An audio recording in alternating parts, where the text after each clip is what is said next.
Sorry for the late start, and sorry that we are going to have to begin without any of the slides that Danny very kindly prepared for us.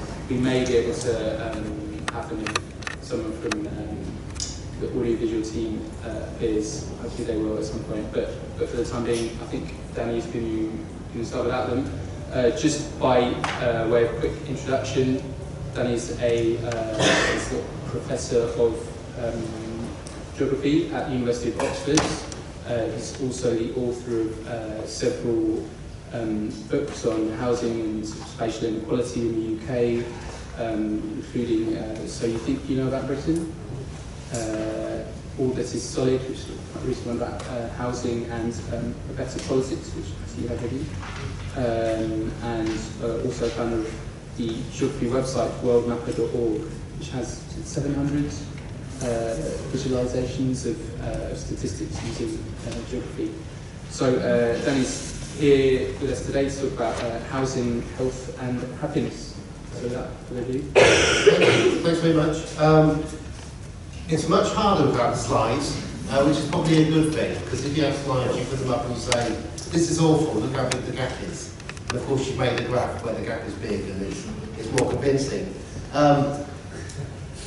Housing, health and happiness. What I've done is look at a survey that occurred in the 1990s where people were actually asked what had happened in the last year which mattered to them, what was of significance. And they were allowed to give up to 4 answers. This was at the end of a very long survey, the British Household Panel survey, if you know it. And then elsewhere in the survey, they were asked all things reasonably taken into consideration. Are you less happy than normal, normally happy, more happy than normal? And what me and a friend, Demetrius Ballas, did is produce a paper in a medical journal showing what predicts whether you are happy or less happy than average.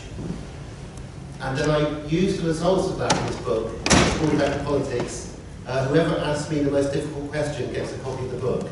There's a challenge for you. To look through the things that really matter to people in Britain from the point of view of your fundamental state of being, and then say, what are we doing wrong about these things? So the beginning of this is you actually have to look at what matters. We all have our own idea about what matters in life, what people need, what makes them happy. We are an unusual set of people. I am strange because I'm an Oxford professor, you are strange because you're working here. Most people are not like us, and one mistake we often make is to assume that what most people want is what we want. And if we just create a society which is good for people like us, it will be good for everybody. There are only 34 things that actually happen to you in a year. You may think there are many more things, but when 10,000 people are surveyed, the things that happen to them can be clustered into 34 groups of things that happen, of which the least significant, because if you've got anybody who's got this, is passing your driving test. So who passed their driving test in the last 12 months? Anybody? None of us now are carless. You all cycle. Well, this sounds the least significant. The most common answer to what of significance happened to you and your family is nothing at all. Which is quite telling. For most people in Britain, nothing significant happened in the last 12 months. But then when we correlate it with happiness, we find really interesting things. This is now the vogue in economics. I'm not an economist, I'm a geographer. The latest paper on this was done by Gus O'Donnell and Andrew Oswald at Dorling University. And was talking about the merits of actually not asking people what makes them happy, but looking if they're happy and looking at what else happens in their life. The thing that makes you happiest is forming a new relationship. Getting a new boyfriend or girlfriend or getting married. The thing that makes you least happy is ending a relationship. A lot of it, when you see the results, are common sense. But then when it comes to policy, you have to think, in what ways are we arranging things in this country to mean that we have one of the highest divorce rates in the rich world? And could we did things a bit differently, would it be easier for people to sustain relationships when they want to sustain them? After ending a relationship, the most significant things which make people unhappy, actually at a population level, not just individually, are deaths. And this shocked me. This includes deaths of a parent. All our parents are going to die. We kind of hope that our parents die before us, but we don't deal with it very well. But other deaths and ill health feature really highly in the correlates of unhappiness in the population. And if you look at policy when it comes to deaths and ill health, we look really bad. Parts of the UK have the worst infant mortality rates in Europe, only Romania has a higher infant mortality rate than Northern Ireland. 6,000 children die a year in Britain. From over 20 causes of death, children are twice as likely to die in this country than in Sweden. This ranges from car traffic accidents to congenital abnormalities being born. We are near the bottom of the European league table when it comes to our health. We often don't recognise that or see it particularly as a policy issue because of course our health is so much better than it was in the past. And because we have a very efficient National Health Service. It's topped the league in 5 comparisons in recent years of being the most efficient way of providing health in the rich world, but we underfund it. We spend half as much per capita on our health than they spend in Switzerland. We spend about 50% less than they spend in Germany with compulsory insurance. We spend less than France. Until recently, we spent less than most countries in Western Europe until the Greeks had to cut their spending, so they're just below us now. Now, if ill health matters this much to the population, this isn't ill health of you so much, it's ill health of other people in your families. So we could ask why we've made this collective decision to spend so little on our health and to spend on other things. And it increases the importance of that question, which I think has been blurred by the fact that we have an efficient health service, so we think we're okay. There are dramatic things that have happened recently that should focus your mind on this if you're quantitatively minded. Last year, 2015, there was a 5% absolute rate increase in the number of deaths in England and Wales. The number of deaths rose by 5% in 2015 as compared to 2014. 2014 was not a particularly good year. 2013 and 12 were bad, but 5% more people, mainly elderly people, died in 2015. In Scotland, the rise was 9% in 1 year. 9% absolute increase. You take the number of deaths in 2015, you take the number in 2014, you divide that number by 2014, you get 9%. I have come to the conclusion that the 4 chief medical officers of the UK do not get that that is a really unusual thing. We've only, of course, been aware of this for a month or so, because the weekly death counts are released.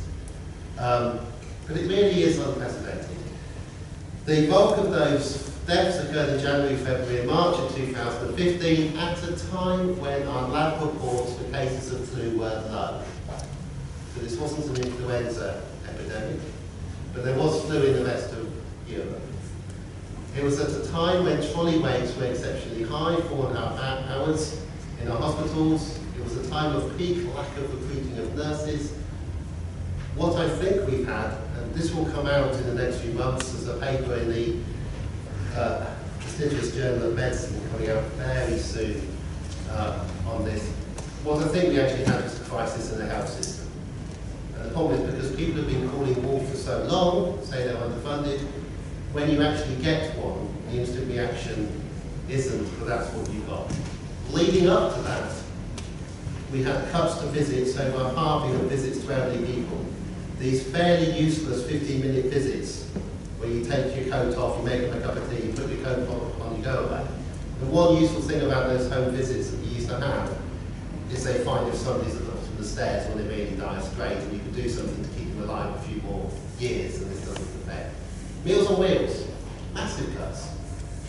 And these are just correlating too closely with this, what looks like a disaster. The last year, which came anywhere close to a 5% rise, was 1984, but it was much lower, and 1985, sorry, and either year side of it was low. 84 and 86 was low. So 1985 looked like what we insensitively call in the trade this a cullen. The elderly weak died. 1985, of course, was the end of the miners' strike, so you can relate it to those kind of things, but it's much lower than this.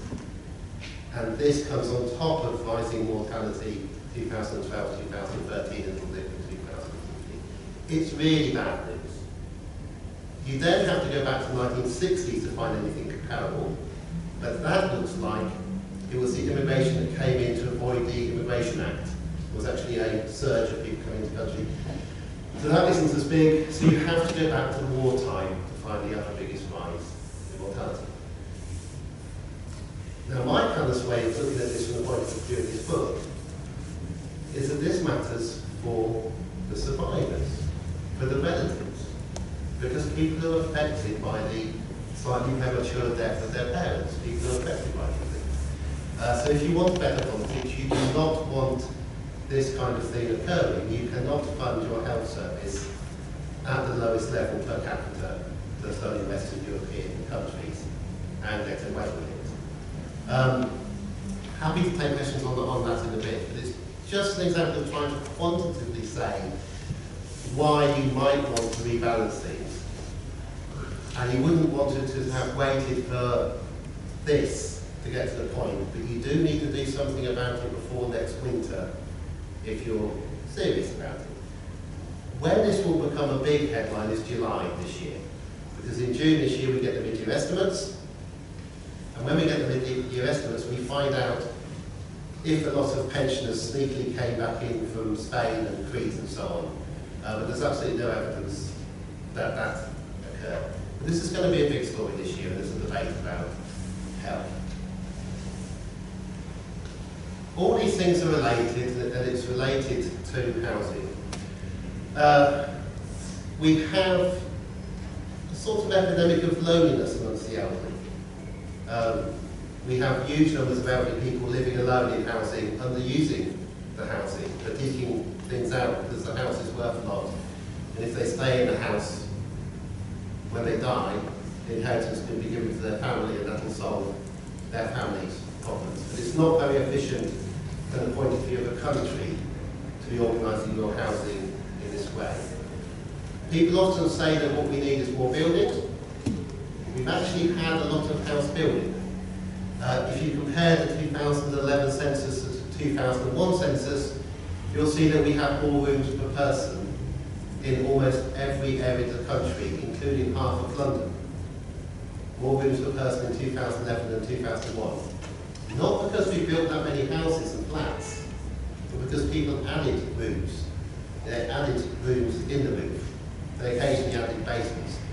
The extreme example is Kensington and Chelsea, where the population has actually gone down, but the number of rooms has gone up as people have stayed in Kensington and Chelsea. This is an increasingly inefficient housing system. You can compare every census going back to 1911, when we first accurately counted rooms and people, and you can look at the number of rooms per person of the best off 10th of the population to the worst off 10th of the population. You'll see that it was about 3 times as many rooms for the best off 10th per person than the worst off 10th back then 100 years ago. It got slightly better. The best year was in 1981, when we were most actively housed, and then it became worse in the 90s, worse in 2001, and the huge rise in inefficiency in 2011, where I think the statistic is that the best off 10th, in terms of housing, had 5 times more rooms per person in this country than the worst off 10th. Because it was a perfect storm. You have immigration coming into London, you have people squeezing into London at incredible densities. Some of you will be renting rooms in a house in which the sitting room is rented out. There are 5 or 6 of you in that house. People who are worse off than you are living 2 to a bedroom with somebody that they know. And at the same time, as this squeezing is occurring, there are other people using other housing less efficiently. My favourite anecdote is walking around council estates in London full of maisonettes, where there were always signs saying no ball games. And there were no children. And the reason there were no children is because these council maisonettes have been sold under right to buy long ago. They're no longer housing families, which would be a mum and a dad and 2 kids or 3 kids. They're housing a single young professional who can pay the rent, and maybe her or his partner, but they want to leave the area before they have a child. The more of that you have, the more housing, incredible amount of housing you need to build. If you have a system that houses whoever can pay the most, rather than the system we did have for social housing, which is we fitted people into the housing that fitted them. You'll all know we have a housing crisis. Can you put your hand up if you're renting, just so I've got an idea who I'm talking to? Okay, I think that's probably, well, put the hands down. Put your hands up if you are not renting. Oh, that's interesting. So more people are renting than not renting here.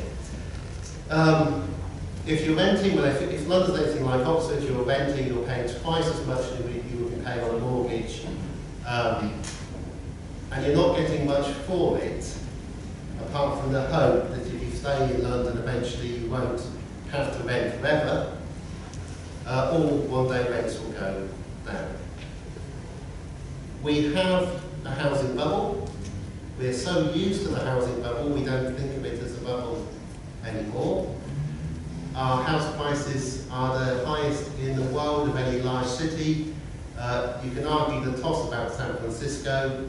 I think London is now more expensive than San Francisco. The argument is that as long as everything keeps on working, that's okay. The problem is that you don't notice when it stops working. I'm only going to go on for another 10 minutes about the slides. But I mean, to give an unfair comment, when it stops working, at least in my university, is when it gets harder and harder to get the person who would fix the slides.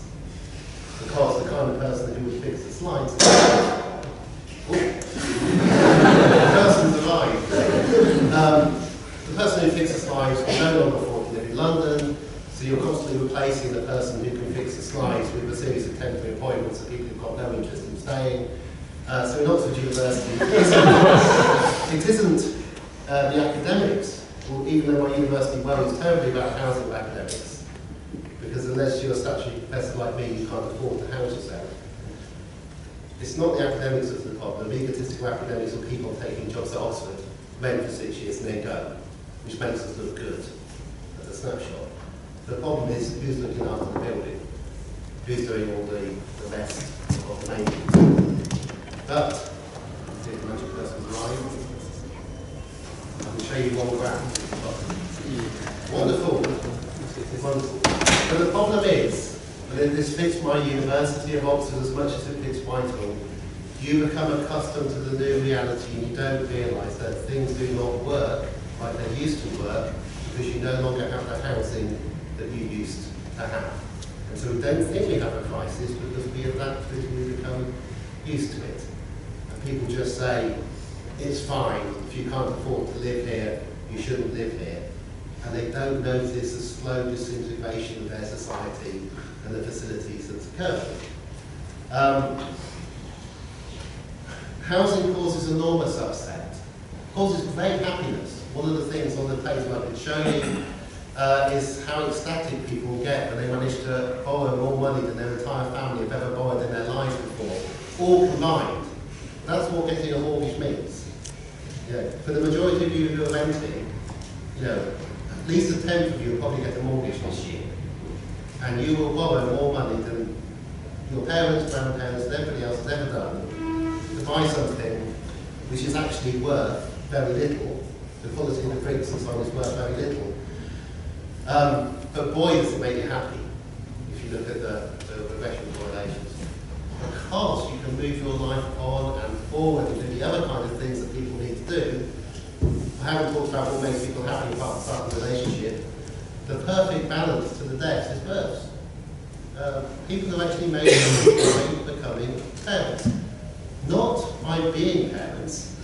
A few years later, it's kind of subject, but in the immediate year of becoming a parent, if that happened, not only do people record it, but they also tend to say, I'm happier than usual. Women are 3 times more likely to record becoming a mother than fathers are becoming a father. At least that was in the 90s. Hopefully it's changed. Grandparents are ecstatic about becoming grandparents. The kind of politics I advocate is one that allows people to do these things that appear to make them happier. Which are simple things like being able to start a family. Simple things like not having to deal with the degree of ill health and illness around them that we have to, which we think is very low, which historically is very low, but it's much worse than France and Germany have to deal with. The other thing that makes people happy is having savings, but small amounts of savings. There's a brilliant survey from ONS that came out in September of last year, which showed that people who had amassed wealth in terms of large pension pots or large amounts of equity, that extra wealth wasn't correlated with them being happier. But having access to a few hundred or a couple of £1,000 of savings that you can draw on if you need has a very big effect on you. Now I know the leak, I'm in a room where people will know the truth about this. Okay, we're going to help people save, but we're only going to set aside 70 million to balance it because we know how unable they are to save. The way in which poverty has been measured since 1968 in this country, not the official measure of poverty, it's great we've managed to keep that. You know, that was a close run thing to that going. The other way in which we've measured poverty in this country since 1968 is a series of surveys called the Red Line Survey, where a consensual group of people are asked what people should have. And way back in 1968 it was, should children have 2 pairs of shoes? Should they have a warm winter coat? These kind of questions. And then the population is asked whether they have these things. And if the majority of people say you should have that to not be poor, that's used as a definition. In 1968, the kind of thing you should be able to afford not to be poor was a joint every Sunday, which was a joint of beef, and to have a spare chair in your house in which a visitor could sit down. These are seen as the basic, simple things. I'm hoping to get you warm back up. We'll see. The latest Red Line survey, if you want to know whether you're poor, just ask yourself this. Can you save £10 a month? And did you have a holiday last year not staying with relatives and friends? If you can't do that, you're poor, and that's increased. Households with low average income show between 40 and 50% of children didn't have a holiday last year because their parents said they couldn't afford that. Now, what you often get is a reaction that says, oh, I know how you can get a cheap haven holiday if you book far enough advance and go to the Bronze-style caravan, or whatever it is. Or why don't they just camp? Without any idea of how expensive it is now to camp, or the fact you've got to buy a tent, you've actually got to get there. There are lots and lots of things which I think are going wrong. In many ways, they could be improved without large amounts of savings. The graph I was going to show you, but I'll stop and take questions because it's working, is our spending levels, which you'll be completely aware of. We are now heading towards spending 36% of GDP on public spending.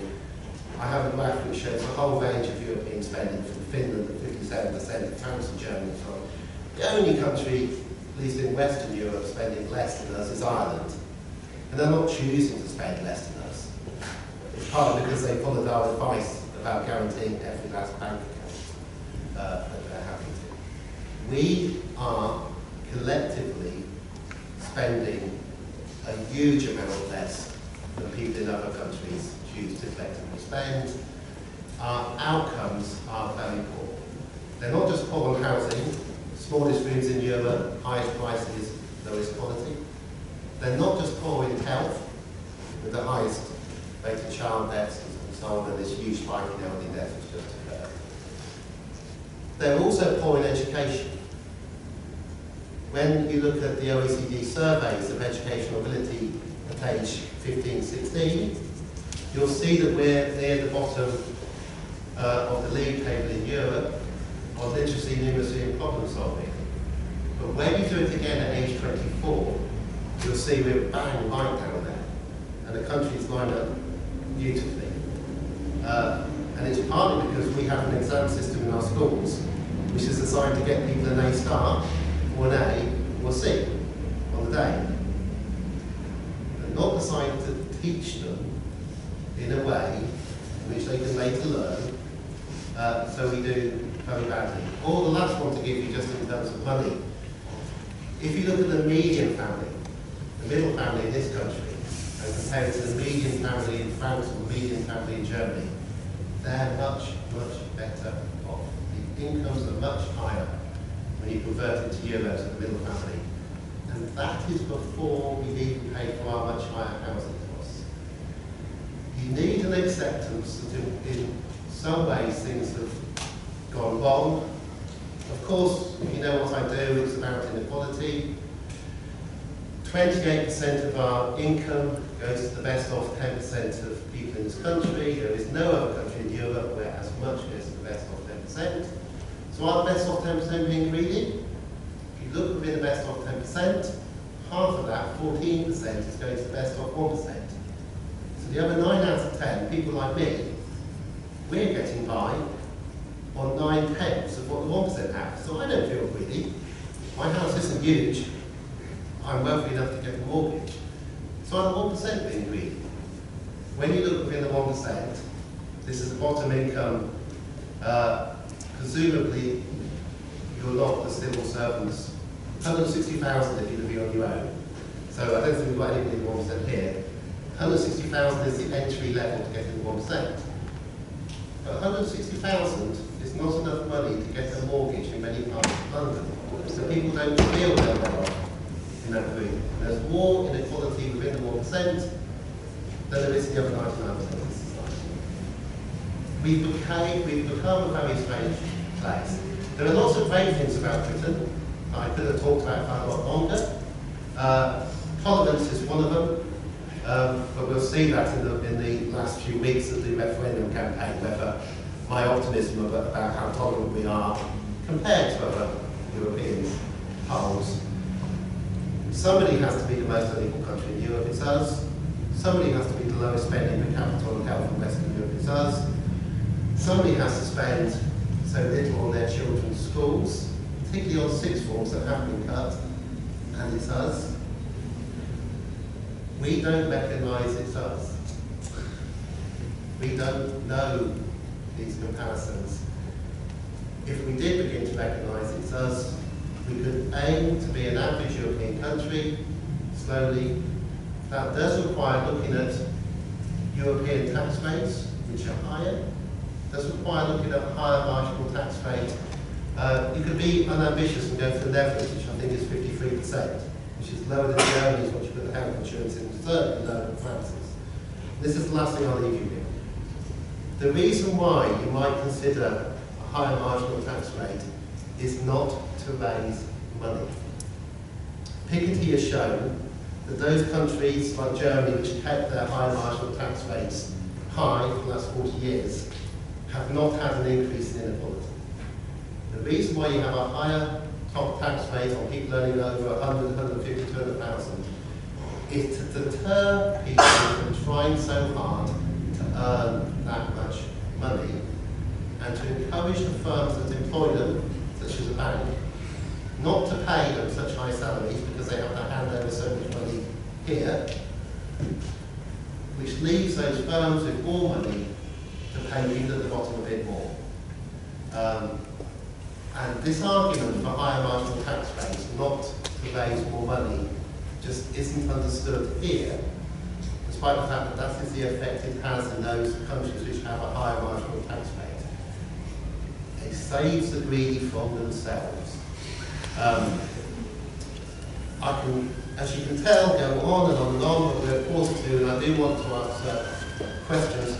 Let me give you one last policy advice, just to show you how strange I am. The most common causes of deaths in this country, once you've gone past the age of 1 or 2, from age 5 to around about 25, so you're mainly out of this group, is to be hit by a car. So how can you reduce the deaths of people being hit by a car? How can you reduce parents being so scared to let their children roam around? You slow the roads down. The normal European speed in those cities that are sensible in Europe is 30 kilometres an hour, which is 18.5 miles an hour. So you go for 20 miles an hour. Now, not London's done this. Apparently 100 local authorities have actually kicked over to 20 miles an hour in some of their areas, removing it. But how do you enforce it?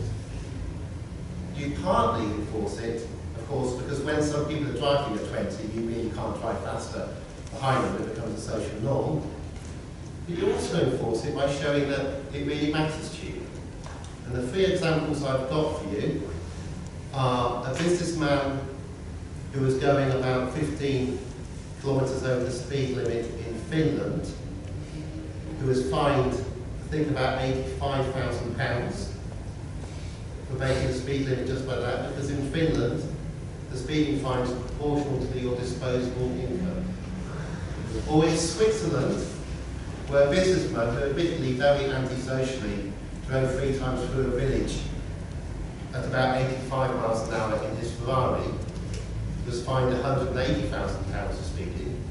Or my favourite is Germany recently, where a footballer who drove without a licence, didn't even hit anybody, was fined about €500,000 for driving without a licence.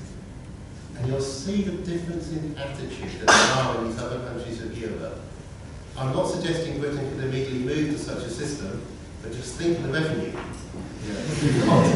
You've got to earn money. But my argument is that we think within a very tight box. We think we can only juggle a few things by a very small way. Stamp duty up this much, tax on right to buy up this much, and so on. You need to be aware that the actual box of possibilities is much wider. Even if we can't move there, simply being aware that the box is wider means that when you suggest in this building doing something, you can say, the thing I'm suggesting doing is ever so modest. It is not a dramatic suggestion. It is still moving things very small compared to what happens very near us. Or you can compare us to the United States of America and say, don't we look just wonderful compared to the USA, which is what we've done under both New Labour and since 2010. Thank you for your patience. Sorry, no slides.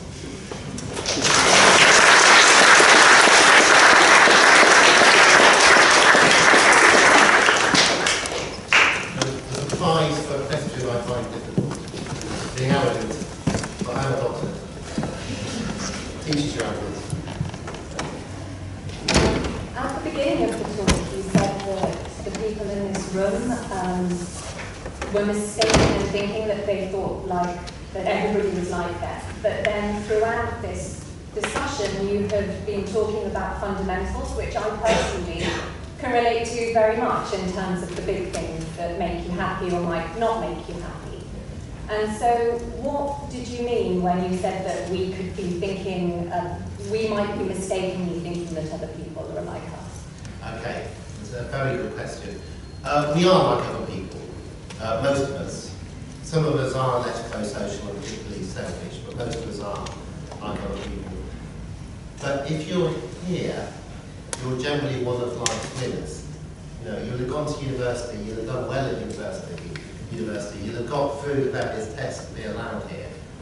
You're still here, which means that in your life, illness or something else has not hit you to mean that you can't be here. Your relationships haven't fallen apart so badly that you can't afford to live in London anymore, because it takes 2 people getting on well enough, all inherited wealth, to live in London.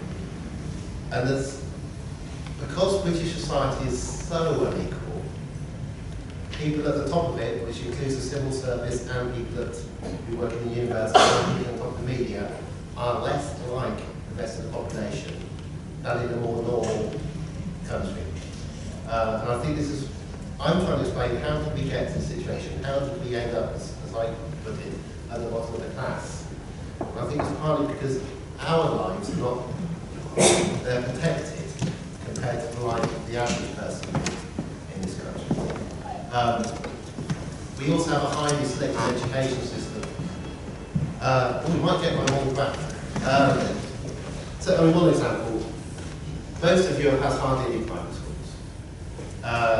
In this country, 7% of children go private, and it's about a quarter of our entire secondary spending goes on those 7% of children. That is very unusual. Although in Germany they stream and they have grammar schools and so on, you're less segregated than they are in this country. And in other European countries, you're much more likely, as you are in Scotland, I did have slides. It wasn't just lying. You're much more likely, I'll put up my one graph, you're much more likely to go to the nearest university. So if you're near Hamburg, you go to Hamburg, you know. Whereas, you know, and I'm part of the problem, I won't do the who went on from Cambridge, and then let's check out your college, do I know it? We're a very elitist country which draws from a narrow band of people. You can be invited into that narrow band. Lots of universities, 55% state school, admittedly fairly posh state schools. But you're acclimatised to the band you join, you get up, you're acclimatised again. And I think we're looking for this. This is the IMF figure on public spending as a proportion of GDP with a big thick line. It's right at the bottom. Just above the USA, it's going to become a historic point where we manage to spend less than the United States spends on public spending. You have to remember the US public spending includes this enormous arms spending that they do on their military. The very naughty new Labour spending, you see 2002, 2003, 2004, 2005, the little rise, not fixing the roof when the sun's shining. Just compare that to the range of possibilities. I personally think it was naughty because we were financing a military exhibition. It was the Iraq War. If you take the spending of the Iraq War out, it would have been flat. That is the range of theoretical possibilities. Of course, you couldn't change this country, in decades to one of these other ones. But to say there is no alternative, you have to spend less. Inequality is rising everywhere. I can show you a graph showing inequality is falling in Switzerland and the Netherlands. We have a high degree of ignorance of the basic facts of what happens elsewhere. I'm a geographer, which is why I like looking at different countries. I promise a short answer next one. Hi. I was wondering, how does our level of inequality compare to the level of inequality in the UK 10 years ago or 20 years ago? And were we also bottom of the class then? No. When I was a child, we were the top of the class. So I went to Newcastle when I was 18, so I learned to say class as class. 10 years in Newcastle. So here we go. This is, you can measure inequality in many ways. Gini is a bad way, just to let you know. If you like Gini, it's actually a bad way, it's very insensitive. We tend to use the ratios of the top 10% to the bottom 10%. This is just the take of the 1%, but it correlates very much, it even correlates with Gini. Everywhere was very unequal 100 years ago. The rich were taking, which is 1%, were taking up to a quarter of all income. I didn't select these 6 countries, they're selected by 2 Americans, but we can show you a much bigger one. Everywhere becomes more equal to the 1970s. For many reasons, the cost of the First World War, the cost of the Second World War, a revolution in Russia that scared people at the top, general strikes, many things. And then from the 70s onwards, we go in different directions. And if I could show you the whole lot, it's even wider.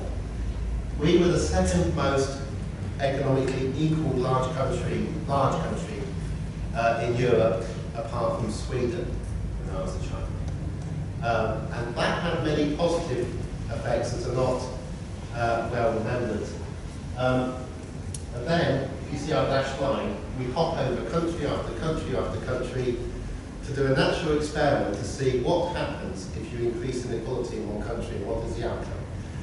At the time when the decisions were kind of made to go that way, which was in the 70s, and they were political, the southeast of the country swung to the Conservatives in October 1974, not enough so Labour won, but the South East jettisoned Labour was sick of the miners.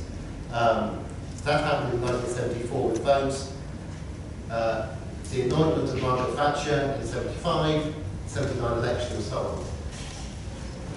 We made a decision that we were not going to look after people at the bottom as much as other countries do, that we were going to allow people at the top to amass more. We bring down top rates of taxes, we liberalise the city. It was a natural experiment, and theoretically you could make an argument this could have been the most efficient thing to do and it could have worked. But the experiment has finished. It's been run for enough decades. We can see the results in terms of outcome. It seems that the political debate and societal debate about the importance of health and happiness seemed to kind of peak between 5-15 years ago. And the last 5 years have been dominated by the economy. That's not just the Conservatives, that's across all parties. What's your advice for getting back into the debate? The economy, 2010 election was the first election for 2 decades where immigration wasn't actually the most salient issue. Academics like me never advertised the fact that immigration was the crash was so bad that the economy came top in 2010. Since 2008, that's been dramatic. We had hardly any food bans before 2008. We had none in the early 90s, or the 80s, or the 70s, and 60s, and 50s. And we're now back to 1930s soup kitchen kind of levels. So it's natural that the economy affects people's perceptions. And the idea that if we only see the average GDP per capita rise, we'll all be okay. The problem is that in a country this stretched out, most of the increase goes to people at the very, very top. And it doesn't make them happier. But it would be politically more difficult if it made them, I'll try and find a Jeremy's quote, if it made them happier, then you could, sort of say at least somebody's doing well out of this. But it does strike me we've got ourselves in a bit of a hole. I can't find my quote. I'll leave that up instead. That's what estate agents are now putting up in Oxford. Just because it's a good way of selling houses, particularly in a bubble, where you want to give people the idea. I think it's a gradual process. If you look at the time when we became more equal, which was from the sinking of the Titanic onwards, nobody noticed that the inequality rates were going down in the 1920s or 1930s. Hugh Gatesville did his PhD on it. It's very hard to get the data.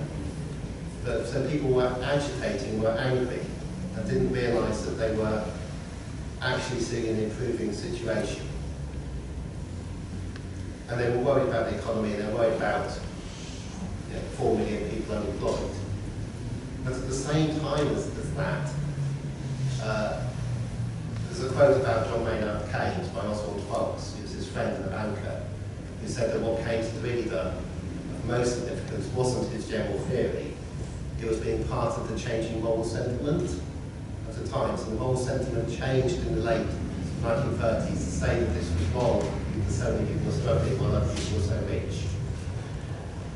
In the 1970s, the change in attitudes again was gradual to it is fine for individuals to strive for themselves, they should be rewarded, we shouldn't try and cap ambition. If we allow people who do well to do really well, we'll all benefit and we'll get driven out. So there was a gradual change, which then diffuses across to the general population, who in general go along with this idea that it would be terrible not to allow somebody to double their money and tax it because somehow we'll all disbenefit from that. If we are beginning to see a change in the other direction, it'll be gradual again. This country doesn't do revolution. It doesn't do that dramatic a change. It wasn't the end of the Second World War, it was before then. The generation before who saw inequality fall were the young men and women of the 1930s who distrusted their parents' generation because of the 1929 crash, distrusted them because after the 1929 crash their parents just said, we're going to try and get things back to normal again, it's fine, and that didn't work. And then particularly distrusted their parents because they sent them to fight a war after we'd already had one World War, and the Second World War was avoidable. And that generation, who then became young, older adults in the 40s and 50s and 60s, is a generation who brought us in schools that everybody could go to, you know, and built council houses at a rate of knots. And the whole society moved in that direction. So Macmillan competed to build more council houses than Labour, and managed it. And then from the 70s we had a shift in the other direction, and all our political parties moved that way. So if it changes again, you may not notice it, because it'll be a move of all the political parties away. I don't know, this Chancellor will introduce capital gains tax on overseas investors. The tax base for landlords will be reduced. There'll be £70 million funding for a small savings scheme that originally we ridiculed. But then in 30 years' time, people will turn back and say, actually, that was the turning point of when things altered. The funding of the NHS will be improved in October and November this year, so there isn't a crisis in January 2017, as a result of our life expectancy figure being published in July of this year, and the first drop in any European country being recorded. So how on earth are you going to explain that? And all the time, there'll be a political argument saying, well, terrible, you're not doing anything, as it moves. That's my optimistic scenario. You can do a Blade Runner scenario in the other direction, because currently we are heading in the other direction. Okay. So what if 30,000 elderly women in their 80s who are very frail die 3 years earlier? We can't really afford to send people around to look after them. So what if we're spending so little on so many of our schools? We don't actually need all these graduates anyway. So what if most of you are going to have to mate? If you're really successful, those of you who get promoted, you can buy. And the rest, we don't really want you around anyway. It'd be good if you leave London. We can always find another graduate to bring in. What? There we go. That's God speaking again. There's no, you know, it could carry on this trend. By 2030, on this a linear, we've only got 2 time points of good data on inequality. So a straight line trend, 2030, we overtake the USA and Singapore and become the most unequal country in the rich world on the current trajectory. Alternatively, it's beginning to turn. We don't know it. These things don't happen by themselves, they happen by other events. One of the fastest ways to turn it will be to vote to leave. I'm for staying in the European Union, I should say, before I give you this idea. But if you were, you're going to be busy if you vote to leave, I'll tell you that. If we voted to leave, and there wasn't a second referendum, then the housing market crash that would result, the raising of interest rates that won't abound, whatever happens in the city. You know, if you really want to reduce inequalities fast in this country, in Oxford University, our biggest funder is the European Science Foundation. It's a third of all our soft money in the university because we have physicists. The biggest other employer, apart from the hospitals in the university, is the BMW car factory. And BMW have just written a very politely worded letter to the 3,000 highly skilled men and a few women who work at the car plant, explaining how much they like being in Oxford, and they actually like the brand of the Mini, but they won't be making the Mini in Oxford if we leave. And then there's hospitals. We currently export millions of elderly people to the south of France and Spain and Crete, and their health services have to look after them. And we import hundreds of thousands of young, highly skilled, educated Europeans from the mainland that we didn't pay for their education. You slow that down. I think that's the fastest way we'd actually become more equal. I just don't want to live with that because I've got 3 kids. And, you know, I personally like it to be a bit more gradual. Maybe we have time for one more question, so still... Who's got a hard question? Who thinks I'm wrong? So I was just looking at your point at the beginning. This is a priority has to be about measures which increase happiness.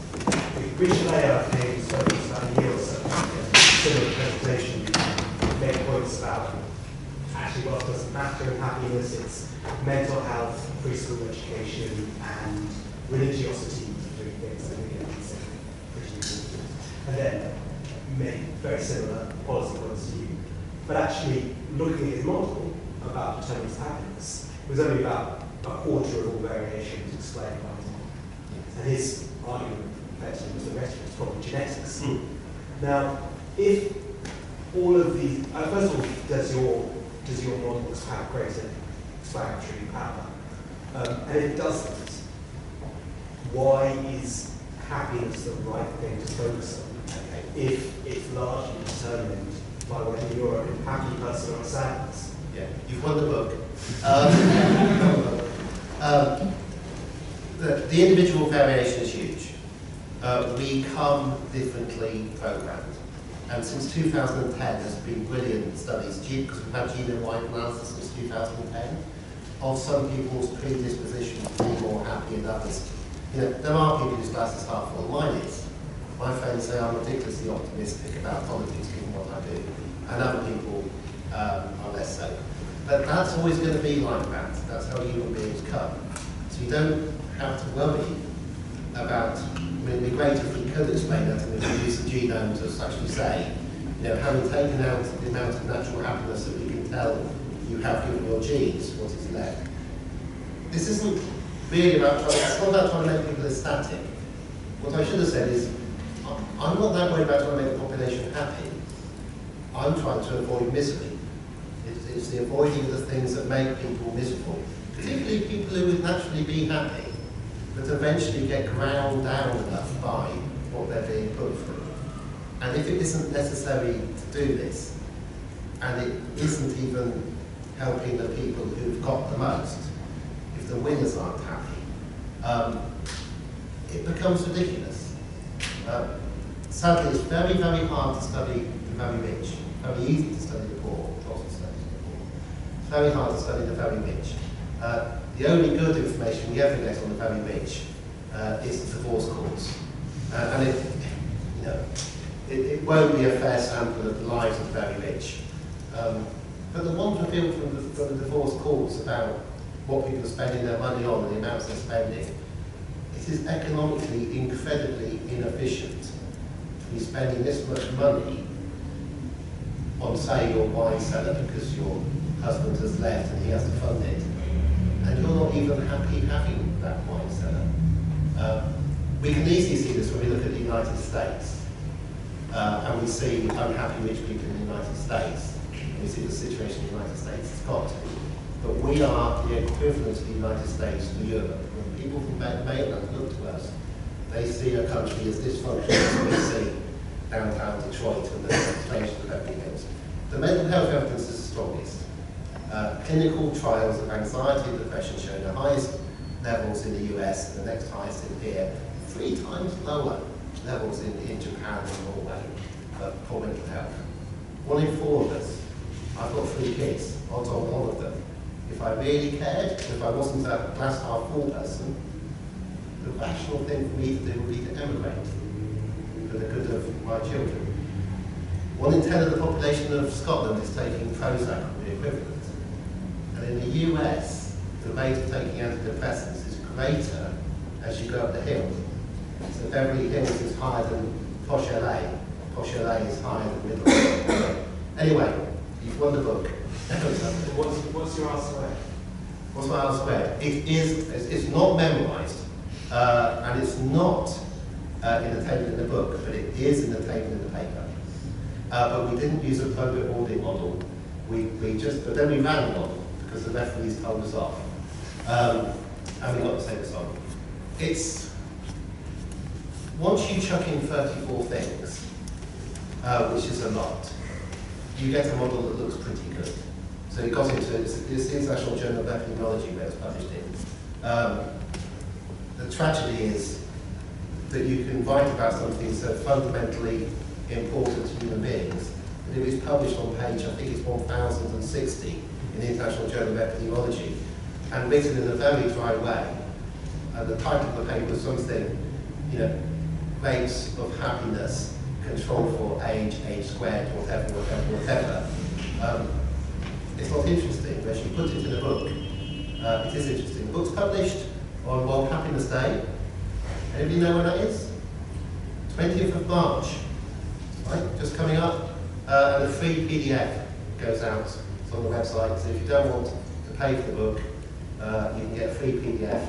Little experiment with the publisher, who also published the Adam Smith Institute and the Institute of Economic Affairs. I managed to convince the publisher that giving away the book for free will increase their sales. I told you I'm optimistic, but also I like talking to people, so thank you very much.